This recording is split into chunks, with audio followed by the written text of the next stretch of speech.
하나님께 영광을 돌리겠습니다. 오늘도 같이 한번 인사해야 되겠죠? 우리 앞뒤 좌우를 향해서 매일 그리스도. 예. 우리가 구호로만 매일 그리스도가 아니라 실제적인 우리의 삶에 우리 개인에게 매일 그리스도가 되어야 될 줄로 믿습니다. 며칠 전에 동영상을 하나 좀 보게 됐는데요. 미얀마에 있는 어떤 스님이 갑자기 죽어가지고 천국과 지옥을 갔다 왔대요. 여러분, 요즘에 보니까 천국 지옥 갔다 오는 사람들이 상당히 많아요. 제가 저번에도 말씀드렸지만 100% 믿을 필요는 없습니다. 믿을 부분도 있지만은 근데 하나님이 또 그렇게 역사하실 수도 있어요. 부정만 하는 것은 아닙니다. 근데 이 스님이 18살에 불교에 입문을 해서 스님이 돼가지고 미얀마라는 나라 아시지 않습니까? 불교 국가인데 그 나라 사람들은 자기 가문에 이렇게 스님이 하나씩 나오는 것을 영광으로 생각하고 그렇게 또 키우기도 한답니다. 근데 이 친구의 삶이 뭐 어렵다가 결국은 스님이 되기로 절에 들어가서 스님이 돼가지고 20대 초반에 갑자기 죽게 된 거예요. 질병이 찾아와가지고 죽어서 눈을 떴더니 거기가 지옥이라고 그러더라고요.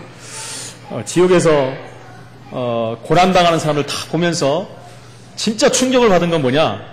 미얀마에 가장 지주라고 했던 대표적인 스님이 지옥에 앉아있더라는 거예요. 너무너무 충격을 받았다는 거예요. 그래서 천상가 누구한테 물어봤다는 거예요. 아니 그렇게 착한 일을 많이 하고 나라의 지주로 이렇게 있던 사람이 왜 지옥에 왔느냐?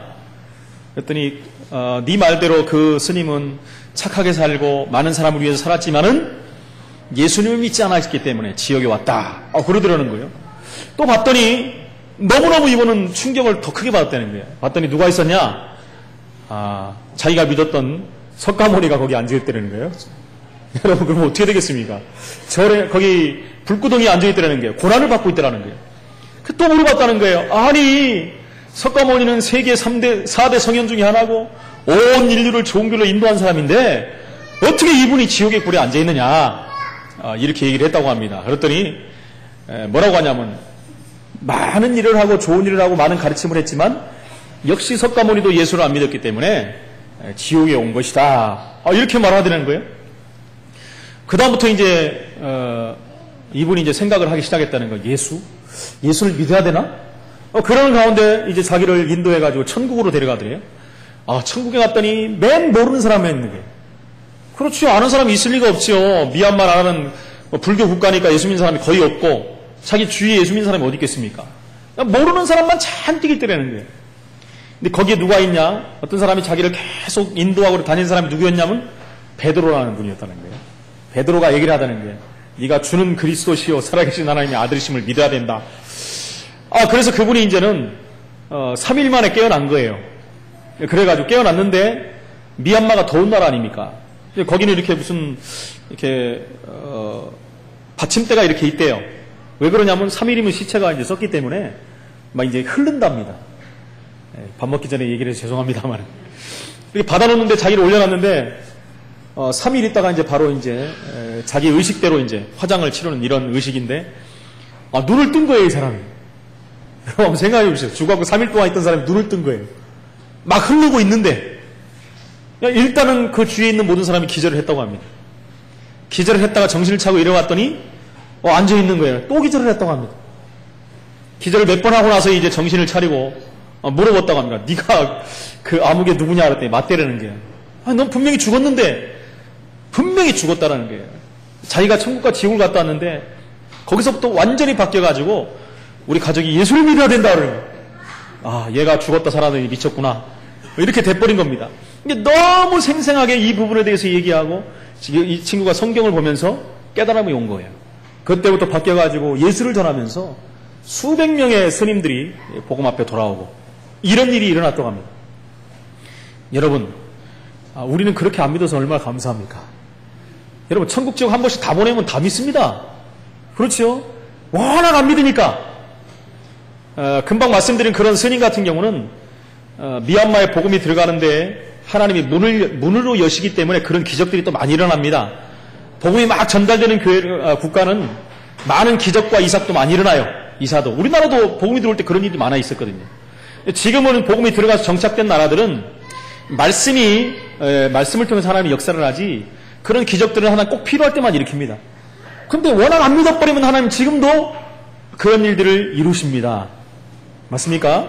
사도 바울이 하도 안 믿으니까 예수님이 그 앞에 딱 나타나버린 거예요. 바울이 기절해버렸잖아요.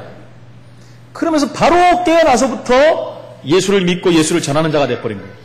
어떤 사람은요, 암병을 하나 딱 집어넣어버리니까 놀래가지고 예수 믿는 사람도 있고요. 제가 아는 어떤 가문은 그런 가문이 있어요. 그 권사님이 계속 기도해버렸더니 안 믿던 자손들이 전부 암이 생겨버렸어요. 지금 100% 다 믿어요. 여러분, 안 들어가고 믿은 게 얼마나 축복입니까? 그렇죠? 네, 한 10층에서 뛰어내려가 떨어져가지고 다 부러져갖고 믿는 사람도 있어요. 진짜 그래요. 근데요, 그냥 예수가 그리스도라고 했는데 그냥 믿어진 사람이 있어요. 또 하나님의 은혜 아닙니까? 저와 여러분은 어떻게 예수님을 믿으셨습니까? 여러분, 많은 충격을 받았고 예수 믿는 사람도 있지만은 하나님 말씀이 증거될 때 바로 그 사실이 믿어지는 사람도 있습니다. 제가 오늘 그 말씀을 드리려고 하는 것입니다. 지금도요, 예수가 그리스도라고 전하면요, 무슨 그리스도가 어딨냐? 보여달라! 막 이런 사람들이 있어요. 하도 그런다면 하나님이 또 혹시 보여줄 수도 있습니다. 그런 거 보고 믿으면 정신이 확 들리겠죠. 여러분, 우리 말씀 통해서 믿었다는 것이 얼마나 감사합니까? 이 구원의 비밀 축복을 다시 한번 확인하고 누리시기를 축원을 드립니다. 구원받은 하나님 자녀들이 오늘 주님 전에 와서 예배를 드린다는 거예요. 여러분, 이건 기적 중에 기적이에요. 제가 늘 말씀드립니다만은 지구상에 인구가 70억이에요. 그 중에 예수 믿는 인구가 7억도 안 됩니다. 7억도 안 되는 예수 믿는 자 중에서 확신을 가지고 믿는 사람이 얼마나 있겠습니까? 정말 예수가 그리스도라고 믿고 하나님 앞에 고백하고 예배드리는 사람이 얼마나 있느냐 말입니까? 그렇다면 우리는 축복 중에 최고의 축복을 받는 사람인 줄로 믿습니다. 하나님께서 그래서 구원받은 우리들에게 하늘 보좌의 축복을 주시고 그리스도와 함께 지금도 응답하고 계십니다. 하늘 보좌에 계신 주님이 우리의 예배를 지금 받고 계시는 것입니다. 우리가 예배하는 순간에도 하나님께서는 천군 천사를 총파송하셔갖고 이 예배를 돕고 있다는 사실입니다. 여러분, 눈에 안 보일 뿐입니다. 이것이 성경에서 말하는 최고의 역사예요. 보이지 않지만 하늘 보좌의 역사가 일어나는, 하늘 문이 열리는 순간입니다. 하늘 군대가 동원되는 시간이에요. 흑암 세력은 다 무너지는 것입니다. 이것을 우리가 조금만 알고 기도한다면, 그것은 무슨 말입니까? 조금만 믿고 기도한다면 하나님의 응답의 문을 여시는 거예요.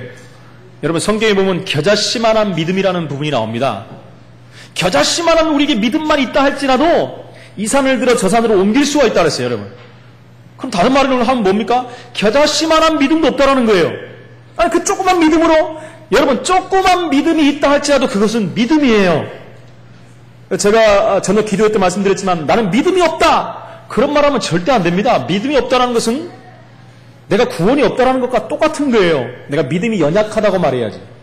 그래서 겨자씨만한 믿음이 있다 할지라도 그거는 겨자씨만한 믿음도 100% 믿음이라는 거예요. 말씀을 잘 이해하셔야 됩니다. 예수님이 그걸 말씀한 거예요. 그 믿음만 있어도 이 산을 들어 저 산으로 옮길 수가 있다 그랬어요. 또 오늘 가서 다 산을 옮기지 마시고요. 뭐 관악산을 북한산으로 옮기고 막 이러면 안 됩니다만, 예, 그 믿음을 우리에게 말씀하는 것입니다. 조금만 우리가 알고 기도한다면, 정말 우리가 조금만 알고 이 역사를 알고 정시 기도를 한다면, 첫 번째 우리 삶과 몸에도 증거가 나타납니다. 우리의 몸과 삶은요, 우리의 영혼, 모든 것은요, 다 연결되기 때문에 우리가 무엇을 붙잡고 무엇을 받느냐에 따라서 달라지게 됩니다. 그 붙잡고 본 것을 통해서 우리가 기도한다면 이것이 마음 생각으로 다 연결이 돼버려요. 우리의 의식 속으로 무의식 속까지 다 들어간다는 것입니다. 그러다가 내 영혼 깊은 속에까지 이 말씀이 뿌리를 내려버리는 거예요. 이때부터 여러분, 치유도 일어나고 기적도 일어나는 것이고 하나님의 능력도 볼 수 있는 것이고 응답을 볼 수가 있다는 것입니다. 여러분, 아브라함이 이것을 못 받고 있으니까 너는 본토 친척 아비 집을 떠나라 라고 오늘 본문에 말씀하는 것입니다. 이미 아브라함 가문은 복음을 받은 가문이에요. 복음이 없는 가문이 아닙니다. 아브라함은 이미 복음 받은 사람이에요. 근데 이 축복들을 확인하지 못하고 어느 정도 돼버리냐, 우상의 땅에서 자기 아버지는 아직 우상을 만들어서 파는 일을 하는 사람들이었어요. 이 축복을 못 누리니까 하나님께서는 오늘 아브라함을 향해서 본토 친척 아비집을 떠나라. 여러분, 하나님이 왜 이 본토 친척 아비집을 떠나라고 말씀합니까? 혹시 여러분 아직 안 떠난 부분이 있다면 오늘 말씀을 확인하시고 떠나시기 바랍니다. 집 나가라는 얘기가 아닙니다. 우리 랩너트를 우리 목사님이 집 나가라고 했으니까 오늘부터 내가 독립해야 되겠다. 말씀을 잘 들어야 됩니다. 그것은요, 첫 번째는 과거의 삶에 묶이지 않아야 된다는 것입니다. 떠나라는 말은 과거에 묶이지 말라는 것입니다. 멸망받을 수밖에 없는 고통 속에, 저주 속에 빠질 수밖에 없는 갈대아를 떠나라. 우상의 땅을 떠나라는 것입니다. 예, 떠나야 이 땅을 살릴 수가 있는 것입니다, 여러분. 여러분, 떠난다고 해서 진짜 떠나라는 얘기가 아닙니다. 거기서 벗어나라는 얘기예요. 그 속에 있지 말라는 얘기입니다. 그 안에서 같이 있지 말라는 얘기입니다. 같이 있는 정도가 아니라 그쪽으로 체질화되지 말라는 것입니다. 여러분, 계속해서 말씀드렸어요. 우상문화, 또 흑암문화에 대해서 말씀을 드렸습니다. 우리가 세상에 살면서 그 속에 같이 들어가서 살아야 돼요. 살아야 되는 것은 당연한지 살아야지 그들을 살릴 수 있어요. 사는데 우리가 힘이 있어야 살릴 수 있습니다. 그게 없어버리면 우리가 동화돼 버린다는 거예요. 그 안에 동화돼서 내가 하나님 자녀인지 아닌지, 내가 세상 사람인지 복의 근원인지 이 부분들을 확인하지 못하고 산다는 거예요. 그러니까 하나님 오늘 말씀에 그것을 떠나라는 것입니다. 그 속에 빠져 있지 말라는 것입니다. 네가 누구냐라는 것을 확인하라는 것입니다. 떠나야지만 그 땅을 살릴 수가 있는 것입니다. 과거에 묶이지 말라는 것이에요. 남을 원망하고, 그렇죠, 울고 불고 심심하면 불평하는 자, 그 과거에서 떠나라는 것입니다. 여러분, 내일에 대한 소망이 없는 사람들은 누구겠습니까? 과거에 붙잡힌 사람들이. 그거는 100% 확신합니다. 내일에 대한 소망이 없고 비전이 없고 언약을 못 붙잡는 사람들은 거의 과거에 묶여있는 사람들이에요. 과거를 생각하면서 원망하고 불평하고, 과거를 생각하면서 상처에 빠지고, 그것에 빠져나오지 못하고 묶이지 못한다는 거예요. 그러니까 오늘의 삶에 승리할 수가 없고 미래의 비전을 품을 수가 없는 것입니다. 그래서 성경은 뭐라고 합니까? 성경은 항상 그렇게 말해요. 너는 이전 일을 기억하지 말고 옛적 일을 생각하지 말라. 내가 새 일을 행할 것이다. 분명히 말합니다. 고린도후서 5장 17절에도 말하지 않습니까? 보라, 우리는 새 것이 되었다. 그런데 너는 왜 옛날 일을 생각하고 있느냐? 이전 일을 기억하지 말라라고 성경은 말합니다. 여러분, 이전에 과거에 있었던 우리의 상처들 다 내려놓으시기 바랍니다. 우리가 누구를 원망하고 불평하고 짜증냈던 이런 것들이 있으면 다 내려놓으시기 바랍니다. 그것은 바로 불신앙에서 빠져나오는 것입니다. 여러분, 불신앙은요, 굉장히 우리의 신앙을 갉아먹는 것입니다. 불신앙이라는 것은 한마디로 말하면 안 믿어진다는 것이거든요. 안 믿어진다는 게 뭡니까? 뭐가 안 믿어진다는 거예요? 하나님 말씀이 안 믿어지는 거예요. 하나님 말씀이 안 믿어진다는 게 무슨 말입니까? 하나님이 안 믿어진다는 거예요. 그건 무슨 말입니까? 내가 구원받지 못했다는 거랑 똑같은 겁니다. 여러분, 그래서 불신앙은요, 생각지도 말아야 돼요. 불신앙이라는 것은 전염성이 너무너무 강해가지고요, 금방 퍼져버립니다. 금방 퍼져버려요. 절대 불신앙을 내려놓으시기 바랍니다. 하나님이 안 믿어진다는 것은 말씀이 없다는 것이, 언약이 안 붙잡힌 거예요. 그래서 이 시간에 다시 한번 하나님의 언약을 확인하시고 말씀을 붙잡으시기를 축원을 드립니다. 그것은 말하여 우상문화 속에서 섭지 말라는 것입니다. 갈대아는 우상문화에 묶인 지역입니다. 갈대아는 완전히 우상에 속한 지역이고 그 집까지도 우상을 섬기는 가문이에요. 제가 서론에 말씀드렸지만 아버지 데라는요, 우상을 조각해갖고 만들어갖고 그것을 팔아서 가정을 유지해가는 경제활동을 했다는 거예요. 여러분, 하나님 보시기에 얼마나 그러시겠습니까? 그곳에서 아브라함이 지금 살고 있다는 거예요. 그 영향을 그대로 받고 있다는 거예요. 그러면 아브라함의 삶이 어떻게 되겠습니까? 자기도 모르는 사이에 체질이 우상화돼 버리는 거예요. 문화가 우상문화가 돼버린다는 것입니다. 여러분, 이것을 우리의 삶과 우리의 현실과 연결해서 봐야 됩니다. 과거에 있었던 일들이 오늘 우리에게 기록된 거, 우리에게 말씀하신 것은 거울로 삼으라고 말씀한 거예요. 구원받은 하나님 자녀들이 우상 속의 그 현장 속에 사는 사람들이 너무나 많다는 거예요. 우상과 함께 살아왔건 큰일 납니다, 여러분. 그 현장에서 우상을 꺾는 사람이 돼야 되지. 우상을 무너뜨리는 사람이 돼야 되지. 우상 속에 매여가지고, 일례를 들어보면, 직장에서 그런 일이 많이 하지 않습니까? 새로운 아이템을 만들다든가, 새로운 사업을 그 속에서 시작한다든가, 새 날이 시작된다면, 연말 연초가 되면 뭐합니까? 전부 고사를 드려요. 돼지대가리 갖다 놓고, 거기다 10,000원짜리 콧구멍에다 집어넣고, 귀에다 집어넣고, 복 달라고 빕니다. 왜요? 사장부터 시작해갖고 전부 빌어요. 무릎 꿇고 빕니다. 근데 많은 사람들이 나도 모르는 사이에 예수 믿는 사람들도 똑같은 행위를 하고 있다는 거예요. 여러분 어떻게 생각하십니까? 혹시 여기서도 그렇게 하시는 분들이 있습니까? 빠져나오시기 바랍니다. 하나님이 가장 싫어하는 것이 우상을 숭배하는 거예요. 더 싫어하는 건 뭡니까? 하나님 자녀가 우상 숭배하는 거예요. 하나님을 섬기면서 우상을 섬긴다. 하나님은 그것을 성경에서 가장 싫어한다고 말씀했어요. 여러분, 뭐가 무서워서 세상 사람들 앞에 우상을 섬기는 자 앞에 무릎을 꿇습니까? 여러분, 절대 그러면 안 돼요.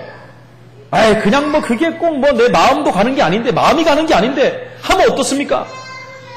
그냥 회사에서 그러는데 뭐 어떻습니까? 내가 안 하면 또 불이익을 당할 텐데요.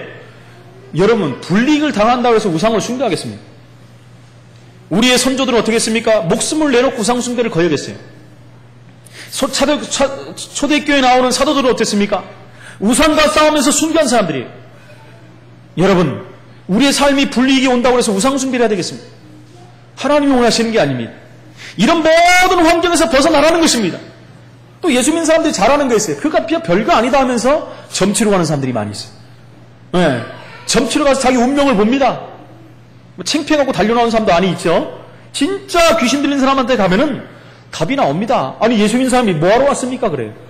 창피해갖고 도망오는 사람도 있다고 합니다. 진짜 안 믿는 사람 가보시라니까요. 아무한테나 가보지 말고 요즘은 사이비 무당들이 많아가지고 진짜 귀신 들리는 무당한테 한번 가보시죠. 우리 무속팀들 있지 않습니까? 갈 때마다 우리는 뭐예요? 가면 뭐 예수 믿는 사람이 뭐하러 왔냐 그래요. 빨간 십자가 보인다고 합니다. 자기 할아버지가 알려준다고 그래요. 귀신 할아버지가. 제가 그전에 섬기던 교회에서는 어떤 집사람이 처음 가보고 와서 하얀 십자가가 보인다고 그러더래요. 하얀 십자가. 빨간 십자가 다 보이는데 자기는 왜 하얀 십자가 보이냐고. 내 믿음이 약해서 그런가 없다고. 그나저나 십자가가 보인다는 자는 너무 기뻤다는 거예요. 나는 하나님 자녀구나. 여러분, 확신염사 한번 가보시기 바랍니다. 진짜예요. 그런데 내 운명을 내가 답답해가지고 찾아가면 큰일 납니다. 여러분, 귀신이 깔보는 사람이 돼버려요. 귀신이 그러잖아요. 네 하나님 자는데 왜 왔냐 그러는데요. 여러분, 그런 소리 들으면 안 됩니다. 하나님 자는요, 가서 그들에게 담대하게 그리스도를 선포해야죠. 그 영혼을 건져내는 사람이 돼야지. 거기가 조롱받는 사람이 되면 안 된다는 것입니다. 그래서 이 우상문화에서 완전히 빠져나오라고 말씀합니다. 지금 우상문화에 막 묶여가지고 고통하는 심령들이 너무나 많습니다. 시대마다 사단은요, 우상이라는 것 통해서, 문화를 통해서 모든 사람들을 장악해버립니다. 이 시대가 너무 심각한 시대가 돼버렸어요. 제가 계속 2주간 설교를 통해 말씀드리지 않습니까? 너무너무 심각한 때가 벌었어요. 특별히 우상이라는 걸 내놓지 않고 하는 것이 문화입니다. 사람들이요, 뭐가 뭔지 몰라요. 말씀을 모르면 예수 믿는 사람들도요, 다 당해요. 이것이 우상문화인지 사단문화인지 모른다니까요. 예를 들면 우리 랩너트를 한번 보십시오. 세상 문화 안 듣는 아이들이 없어요. 그것이 무슨 문화인지도 모르고 막 들어버립니다. 그 가사를 정확히 들으면 사단을 섬기자라는 얘기인데 그거 모르고 좋다라고 다 꺾고 다닙니다. 예수 믿는 아이들도 그렇고 불신자들이 당연히 그렇고. 그래서 제가 랩넌트 교육자들한테 말씀드리는 거예요. 이거 교육을 시켜야 돼요. 세밀하게 교육시켜야 됩니다. 어느 정도 될 때까지 그것이 정말 사단의 소리라는 것을 알고 내려놓을 때까지 알려줘야 돼요. 아이들이 모르고 듣는다는 것은 우리의 책임입니다. 모르고 귀 듣고 아이들이 다 꽂고 다닌다니까요. 그 영혼에 얼마나 심각한 영향을 주는데요. 절대 들으면 안 돼요, 여러분. 금기입니다, 금기. 그렇게 하고 사단이요, 전부 영혼 깊은 속까지 다 파고들어갖고 무너뜨린다는 것입니다. 우리가 진짜 다 버린다면 하나님의 역사가 일어날 줄로 믿습니다. 여러분, 기억상실증에 걸리라는 얘기가 아닙니다. 기억상실증은 모든 것을 잃어버리는 거지만 버리라는 것은 뭡니까? 하나님의 반대되는 것을 버리라는 거예요. 불신앙인적인 것, 우상적인 것, 사단의 문화, 이런 것을 다 버리라는 얘기예요. 잘못 오해한 사람은 또 다 버려버립니다. 아내도 버리고 남편도 버리고 아이도 버리고. 그런 얘기가 아닙니다. 언약을 다시 한번 확인하시기를 축원을 드립니다. 그래서 2012년에 있었던 제가 앞에 말했던 우상에 속한 부분들이 있다면, 또 불신앙에 속한 부분들이 있다면, 우상 문화 속에 속한 부분들이 있다면 이 시간에 완전히 내려놓고 2013년을 새롭게 맞이하시기를 축원을 드립니다. 두 번째, 하나님이 준비하신 새 응답을 받으라는 것입니다. 여러분, 떠나라고 말하면 어떻게 되겠습니까? 응답을 받아야죠. 하나님이 주신 일이 있기 때문에 그래요. 하나님이 축복하신 일이 있기 때문에 그렇습니다. 하나님이 아브라함을 본토 친척 아비 집을 떠나라고 무슨 말씀을 주셨습니까? 가나안이라는 최고의 응답을 주신 것입니다. 가나안은 뭡니까? 메시아 오실 땅입니다. 그리스도가 오실 땅입니다. 영원한 응답의 현장입니다. 복음의 축복의 땅으로 가라고 지금 말씀하는 것입니다. 여러분, 그것은 다른 세계를 본 것입니다. 여러분, 복음 받고 우리가 구원받고 하나님 자녀가 되어서 교회 안으로 들어오면 사실은 다른 세계예요. 완전히 다른 세계입니다. 교회와 세상은 현장은 틀린 것입니다, 여러분. 세상 현장에서는 예배할 수가 없는 것입니다.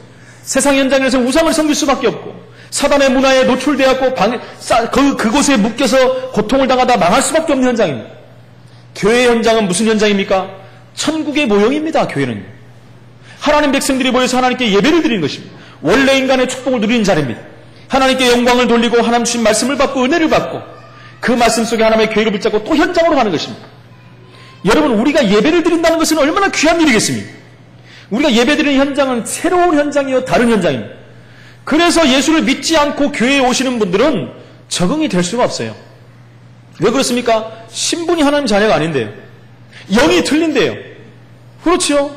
그래서 우리가 교회에 오는 사람들은 무조건 오라면 안 돼요. 예수님을 그리스도로 정확히 영접해야 돼요. 예수가 그리스도인 사실을 믿고 하나님 만나는 축복을 누리고 죄와 저주에서 해방되고 사단에서 운명의 사정에서 사주팔자에서 빠져나오는 자들이 신분이 바뀐 자들이 하나님 앞에 와서 예배를 드리는 것입니다. 이게 안 되고 교회에 오면요 신분이 다른데요. 그러니까 하나님 말씀이 이해가 안 가고 말씀이 들어올 수가 없어요. 그런데도 사단이 건들죠. 칩니다. 자꾸 사단이. 야, 네가 뭔데 여기 와 있냐 그러는 거예요. 당연히 그러지 않겠습니까? 신분이 안 바뀌어갖고 예배 드릴 수가 없는 장소예요. 그러니까 예배하러 와갖고 무슨 말인지 하나도 모르고 그냥 앉아있다가 졸다가 자다가 혼미하다가 가는 거예요. 그렇죠. 물론 하나님 자녀가 피곤해서 주무실 수도 있어요. 잤다고 해서 또 그거 가지고 막 헷갈리면 안 됩니다. 내가 잤다고 해서 또 마귀 자녀라고 목사님 그러는 거 아닌가? 말씀을 잘 이해하시기 바랍니다. 그런 건 아니에요. 너무나 많은 사람들이 교회만 가면 되는 줄 알고 착각을 합니다. 교회 가자 그래요. 여러분, 교회 가자 그러면 안 됩니다. 예수 믿으세요. 이게 정답입니다. 오늘 많은 사람들이 교회 가자 그래가 그런 프로그램들 많이 하지 않습니까? 총동원 주일. 제가 가끔 말씀드립니다. 총동원 주일 해가지고 많이 데려온 사람은 금 한 돈, TV 하나, 냉장고 하나. 여러분, 그러면요 진짜 힘센 사람, 돈 많은 사람, 사람 많이 아는 사람들은 맨날 타가요. 그런 얘들이 너무나 많으니까요. 차로 한 바퀴 돈다고 합니다. 대형차 빌려가지고 싹. 교회 오면 오늘 내가 10,000원씩 드리겠다고. 그 돈 많은 사장님이 하는. 그분이 동네 사람 다 옵니다. 할머니, 할아버지는 밥 주고 돈 받는데 1시간 앉아있다 가는 거예요. 여러분, 다음 주가 되면 한 명도 없어요. 교회를 온 사람이지 예배드리러 온 사람이 아닙니다. 그 사람들을 한 명 한 명 하나님 자녀 만들어가지고 교회로 들어온다면 그것은 영원한 하나님 자녀가 되는 거예요.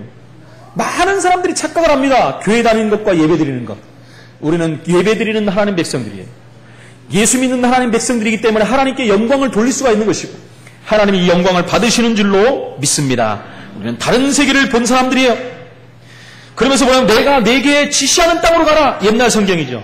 지금 바뀐 성경은 내가 내게 보여줄 땅으로 가라. 그 보여줄 땅이 어딥니까? 가나안 땅. 가나안 땅으로 가라는 거예요. 우상숭배에서 빠져나와야 될 땅. 여러분, 그럼 그 땅은 우상숭배 하는 땅이 아닙니까? 물론 그 땅도 굉장히 우상숭배하는 땅이에요. 7첩서 31왕이 사는 땅인데요, 거기가 나중에. 근데 왜 그 땅으로 가라고 합니까? 미래의 메시아께서 오실 땅이기 때문에. 지금 말하는 이스라엘 땅을 말합니다. 팔레스타인 정중앙의 땅을 말합니다. 세계의 중심인 그 땅을 말합니다. 많은 사람들이 그래요. 아니, 서양 귀신, 서양 예수, 어떤 사람 서양 귀신이라고. 서양 귀신 왜 믿냐고. 한국 사람이 한국 귀신이라고는 안 그러더라고요. 한국 신을 믿어야지. 단군을 믿어야 되고, 누굴 믿어야 되고 그래. 여러분, 왜 예수님이 이스라엘에 오셨습니까? 어딘가는 오셔야 돼요, 예수님이. 오셔야 되는데 세계 가장 중심된 땅에 오신 것입니다. 그 땅이 바로 가나안 땅이에요. 그래서 오신 건데 사람들은 뭐랍니까? 서양신이래요, 서양신. 그 예수님은 인류 모든 사람들의 죄 문제를 오신 것입니다. 하나님 떠나 고통할 때 하나님 만나는 길을 여시고 오신 것입니다. 죄와 저주에서 허덩이는 모든 인류를 구원하러 오신 것입니다. 운명과 사주팔자에 묶여 고통당하는 영혼들을 오신 것이에요. 여러분, 그럼 한국에 오셨으면 한국에만 국한된 예수님입니까? 아니거든요. 많은 사람들이 착각을 해요. 한국 사람이 한국 신을 믿어야지. 여러분, 담대하게 전해주시기 바랍니다. 내가 내게 지시하는 땅으로 가라. 성령의 인도를 받으면 그때부터 정확한 응답이 오기 시작하는 것입니다. 그냥 땅이 아닙니다. 그렇죠. 뭐 어떻게 가라 말한 것도 아니에요. 그렇지 않습니까? 가나안 땅에 예수님이 오실 것이냐 가라 이런 말 한 것도 아닙니다. 하나님이 내가 내게 지시할 땅으로 가라 그런 거예요. 여러분, 근데 그 말씀에 의지해서 나온 거예요. 그게 중요한 겁니다, 여러분. 어디로, 그래서 성경이 뭐 갈 바를 모르고 나왔다 그랬어요. 갈 바를 모르고 나왔다는 거예요. 알고 나오면 얼마나 쉽겠습니까?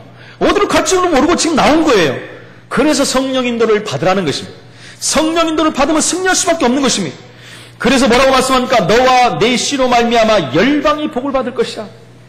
하나님 말씀에 의지하고 하나님 말씀에 순종하고 그 말씀 따라 인도를 받아버리면 너와 내 씨를 통해서 열방이 천하만민이 구원을 받을 것이고 복을 받을 것이다 라고 말씀하는 것입니다. 하나님의 계획을 보고 움직이기 시작하면 지금도 똑같은 응답이 일어나는 것입니다. 여러분, 하나님께서 우리에게 때로는 어디로 가라고 말씀할 때도 있습니다. 제가 이 설교 본문을 가지고 교회에 제가 보임에 와서 얼마 안 있다가 설교를 드린 적이 있어요. 저도 이 경험을 너무 많이 했기 때문에 무조건 하나님 가라면 저는 나왔어요. 그 다음부터 성령 인도 받아 다녔습니다. 하나님의 정확한 인도하신 것을 저는 너무나 많이 그것을 봤다는 거예요. 그래서 하나님 말씀에 순종하고 인도 받아버리면 나머지는 하나님이 다 책임진다는 것입니다. 아브라함은 그런데요, 사실 말씀 따라 갔는데 사실 진짜 간 건 아니었어요. 그래서 문제가 와버리니까 하나님이 와라고 해서 가라고 해서 갔는데 문제가 오니까 또 헷갈려 버립니다. 여러분, 오늘 말씀에 보니까 9절 이하에 보니까 점점 남방으로 옮겨갔더라 하고 10절에 보니까 갔는데 그 땅에 기근이 들었다. 그래서 기근이 들어버려서 하나님이 가라고 해서 갔는데 기근이 들어서 이제 굶어 죽게 생겼습니다. 그러니까 아브라함이 어떻게 했습니까? 옆에 애굽 땅으로 옮겨가 버린 거예요. 애굽 땅으로 간 거예요. 하나님이 가나안 땅으로 가라고 했는데 내가 지시할 땅으로 가라고 했는데 어디로 갔습니까? 애굽 땅으로 가버린 거예요. 더 큰 실수를 해버린 것입니다. 사실은 애굽 땅은 어떤 땅입니까? 우상 숭배가 더 심한 땅이에요. 근데 그 땅으로 또 들어가 버린 거예요. 뭐 때문에요? 육신 때문에. 뭐 때문에요? 굶어 죽을까 봐. 들어가면서 불신앙만 잔뜩 하고 한 번 불신앙하니까 모든 것이 불신앙. 여러분, 불신앙은 꼬리를 물고 확산되고 확대됩니다. 그래서 불신앙을 하지 말라는 거예요. 하나님 말씀을 믿고 가나안 땅에 있었다면 하나님께서 먹을 것, 입을 것 다 책임지실 것인데 여러분, 불신앙해버리고 애국 땅으로 올라가 버리니까 불신앙이 꼬리를 물어버린 거예요. 그래서 어떻게 했습니까? 들어가면서 사라가 참 아름다웠나 봐요. 야, 분명히 애국 땅에 가면은 다른 생각하는 게 아니라 그 생각이 어떻게 먼저 들어오는지 모르겠어요. 분명히 우리 부인이 아름답고 예쁘니까 나에게서 이 부인을 뺏으려고 나를 죽일 것이다. 그런 생각을 하는 거예요. 자기가 살기 위해서 뭐라고 합니까? 사라에게 뭐라고 했냐면 이 애굽 땅에 들어가면은 사람들이 물어보면은 내 누이라고 말해라. 왜 그러냐? 내가 죽으면 어떻게 하냐? 너 때문에. 다시 말하면 네가 이쁘니까 내가 죽으면 어떻게 하겠냐 이거예요. 실제로 들어가서 그렇게 한 겁니다. 우리 누이라고. 굉장히 이뻤나 봐요. 거기에 있는 사람들이 보고 바로 왕에게까지 얘기를 한 거예요. 이야, 어떤 사람이 하나 들어왔는데 굉장히 이쁜 여자가 들어왔습니다. 그러니까 바로 왕이 데리고 들어와라 그래요. 데리고 들어와라 그랬는데 저녁에 보니까 둘이 끌어안고 있거든요. 아니, 누이랑 끌어안고 있는, 밤새 끌어안고 있는 사람이 어디 있겠어요? 그러니까 누구냐 그런 거예요. 그러니까 우리 이실 짓고 한 거지요. 자기 부인 아니겠습니까? 그걸 통해서 애굽 땅에요, 성경에 보니까 큰 재앙이 내렸다 그랬어요. 여러분, 신자가 불신앙해버리고 하나님 인도를 못 받으면 불신자까지 고통을 당합니다. 우리가 불신자를 살려야 되는데 우리의 불신앙으로 인해서 불신자까지 망한다면 어떻게 되겠습니까? 그래서 교회들이 지금 욕을 먹고 있는 시대가 돼버린 거예요. 자꾸 불신앙하고 복음 말하지 않고 그러기 때문에 교회들이 욕을 먹는 시대가 돼버렸다는 거예요. 손가락질하지 않습니까? 교회라 그러면서. 텔레비에 나오는 거 한번 보십시오. 그것이 교회의 모습이 아닌데도 그걸 보면서 교회 전체를 판단하고 있지 않습니까? 그래서 우리가 불신앙하면 안 된다는 거예요. 아브라함이 조그만 불신앙 하나 때문에요, 불신자까지 어려움을 당하는 그런 속으로 들어간 것을 볼 수가 있는 것입니다. 우리는 하나님 준비하신 새 응답을 받아버리면 이런 불신앙 할 이유가 없다라는 것입니다. 하나님 준비하신 새 응답을 받으시기를 축원을 드립니다. 세 번째로 우리는 새로운 시작을 하는 자가 되어야 됩니다. 이미 결단을 내릴 때 하나님은 큰 역사를 이루시겠다고 말씀했어요. 그래서 아브라함은 결단하고요. 뭐까지 했냐면은 단을 쌓고 여호와 이름을 불렀다라 그랬어요. 여기까지 좋았는데 나중에 불시작이 들어가 버린 거죠. 단을 쌓고 하나님 앞에 예배하고 기도하고 응답을 누렸다는 것입니다. 무슨 말입니까? 우리에게 이런 일이 올 때 우리는 정시기도 24시기도 집중기도 속으로 들어가야 돼요. 하나님 앞에 기도 속으로 들어가야 됩니다. 진짜로 시작하는 것이 뭡니까? 여러분의 어려운 것 같아도 하나님의 자녀이기 때문에 하나님은 우리에게 하실 수 있다는 거예요. 그것이 바로 참된 시작입니다. 거짓말로 시작하면 안 돼요. 하나님은 우리의 거짓말에 속는 하나님이 아니라니까요. 하나님은 우리의 모든 일거수일투족, 모든 생각과 마음, 우리가 안고 일어나는 것까지 다 알고 계시다 그랬어요. 그래서 전능자 하나님이라고 안 하십니까? 다니엘서 6장 10절로 22절에 보니까 다니엘은 죽는 줄 알면서도 무슨 말입니까? 왕이 도장을 찍어가지고 왕이 아닌 다른 사람에게 기도하면 사자굴에 집어넣는 법이 생긴 거예요. 그걸 알면서도 다시 말하면 뭡니까? 사자굴에 던져서 자기가 죽을 줄을 알면서도 평소에 하던 대로 자기 집에 가서 다락방에 올라가서 예루살렘을 향해서 문을 열어놓고 무릎을 꿇고 항상 하던 대로 하루에 3번씩 감사하며 기도했더라. 여러분, 위기가 왔는데도 다니엘은 더 담대하게 하나님 앞에 섰어요. 문제가 왔는데도 하나님 앞에 담대하게 섰어요. 그래서 결국은요, 그들의 약속대로 다니엘은 사자굴로 들어갑니다. 그럴 때 하나님께서는요, 뒤에 사자를 파송해갖고 그 사자굴에서 다니엘을 건져냅니다. 하나님이 보호하신다는 것입니다. 새로운 시작을 하고 응답받는 자들에게 하나님이 축복을 주시는 것입니다. 다니엘서 10장 10절로 20절에도 무슨 말씀입니까? 내가 결단을 내리고 기도할 때 그때 하나님은 너에게 바로 응답을 줬다라는 거예요. 응답을 갖고 내려오는 천사에게 바사국군이 막았다고 성경은 나와 있어요. 그때 하나님은요, 천사장을 보내가지고 응답을 주시는 거예요.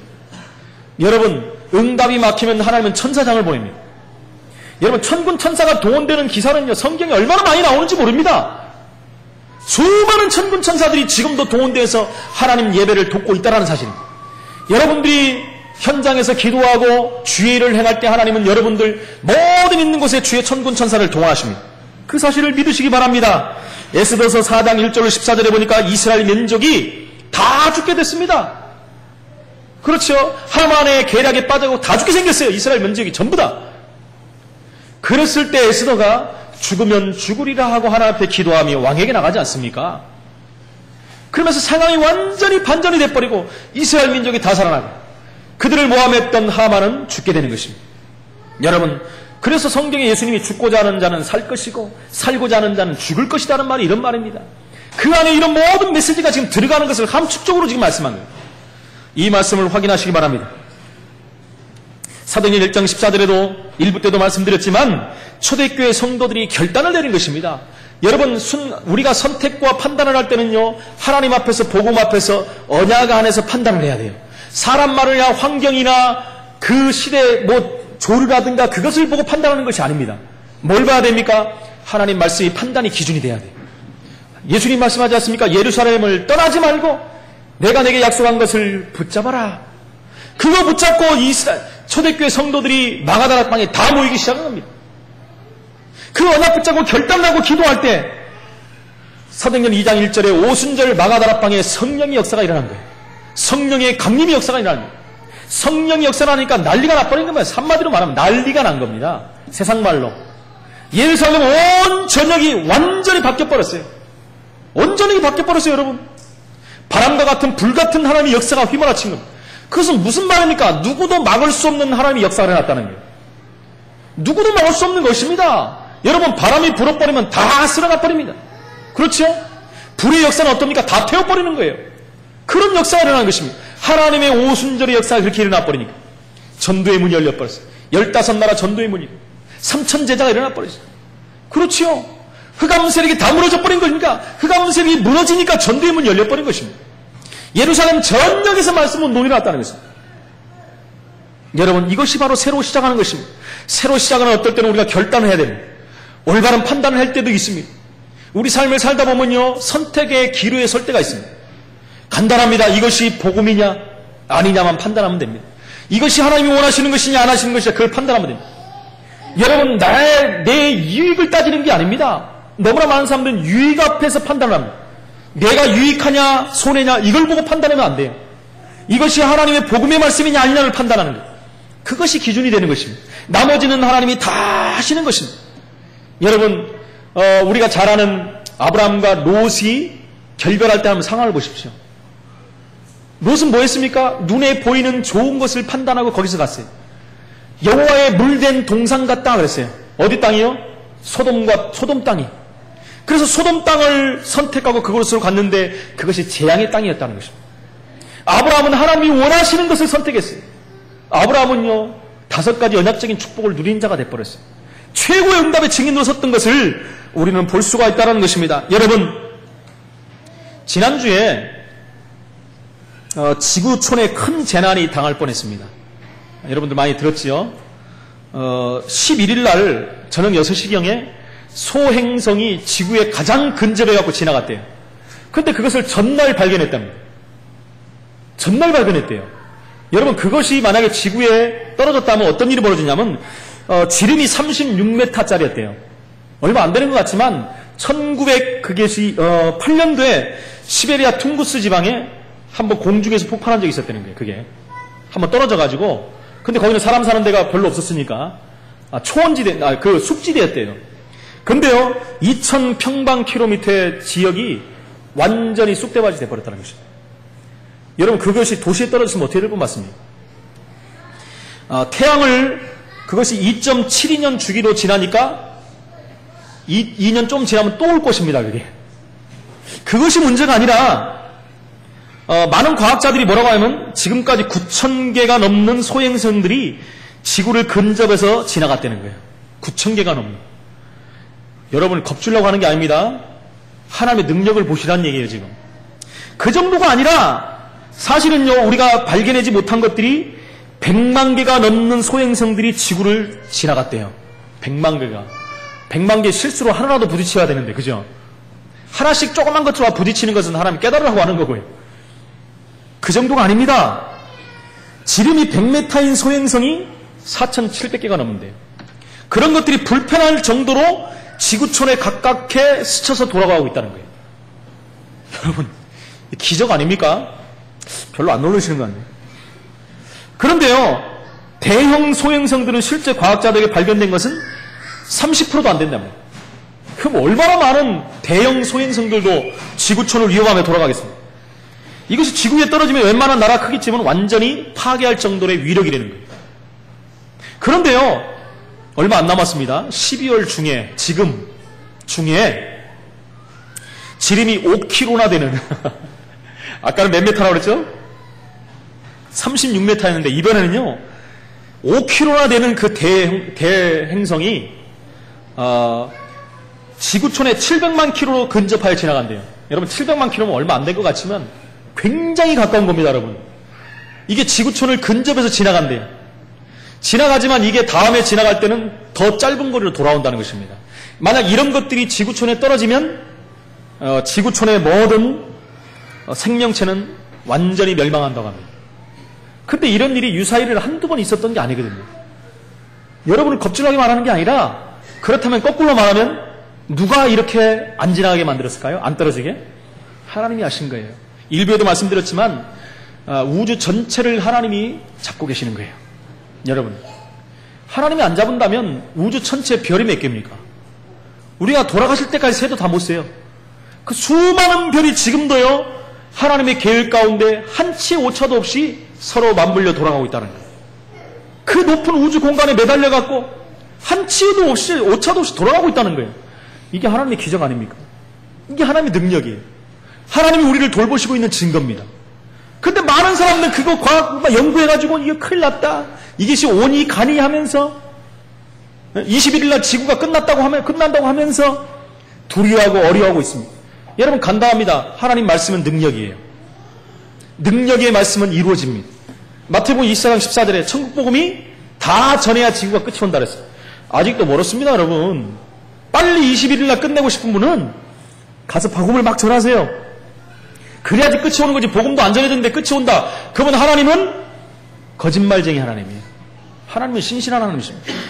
하나님 성경에 말씀한 그 모든 성경의 예언이 하나도 빠짐없이 다 이루어졌다는 거예요. 이 말씀을 믿으시기 바랍니다. 확인하시고 승리하시기를 축원을 드립니다. 결론적으로 말씀드립니다. 그러기 위해서는 우리 일단 염려를 내버려야 돼요. 염려 때문에 우리는 새 축복을 못 받아요. 지구가 21일 날 멸망된다는데 한번 두고 봐야지. 그래도 한번 좀 생각을 해봐야지. 내가 어떻게 하면 혹시 멸망을 피할 수 있는가? 어디로 가야 되지? 갈 데 없습니다, 여러분. 멸망은 끝나요. 어디로 갑니까? 예? 그런 염려 다 내려놓으시고 하나님의 능력을 붙잡으시기 바랍니다. 우리가 약간만 과거를 깨닫고 버려도 하나님의 역사를 시작되는 것입니다. 조금만 버려도 하나님의 역사가 일어나는 것입니다. 진짜로 결단하면 하나님의 대역사가 일어나는 것입니다. 성경에 뭐라고 했습니까? 그래서 너는 복이 될지라 그랬어요. 근원적 축복을 우리에게 줍니다. 우리가 복이래요, 복. 그래서 우리가 가는 곳이 복 받는 거예요. 우리가 가는 곳이 다 살아나 버려야 돼요. 복의 근원이 될지라. 너로 말미암아 열방이 대표적인 축복입니다. 너로 말미암아 열방이, 너로 말미암아 대표로 세워서 전 세계 대표로 저와 여러분을 세운 줄로 믿습니다. 어려운 사람들을 살리는 시대적인 응답을 받았어요. 천하 만민이 복을 얻을 것이다. 시대를 살리는 복을 우리가 받았다는 것입니다. 그 정도가 아니죠. 내 씨로 말미암아, 우리의 후손들로 말미암아, 우리의 렘넌트들로 말미암아 기념비적인 축복을 주시는 거예요. 이 시대 세대를 계속 넘어가면서 기념비적인 축복이 일어나는 것입니다. 그러면서 능히 너를 당할 자가 없으리라. 불가항력적인 응답과 축복을 우리에게 주신 것입니다. 할렐루야. 그렇죠. 누구도 그리스도 예수 안에 있는 하나님의 사랑에서 끊을 자가 없느니라. 끊을 자가 없어요. 불가항력적인 응답을 우리가 받은 줄로 믿습니다. 이것이 언약적인 축복이라는 것입니다. 이것을 사는 삶이 전도자의 삶이 사는 것입니다.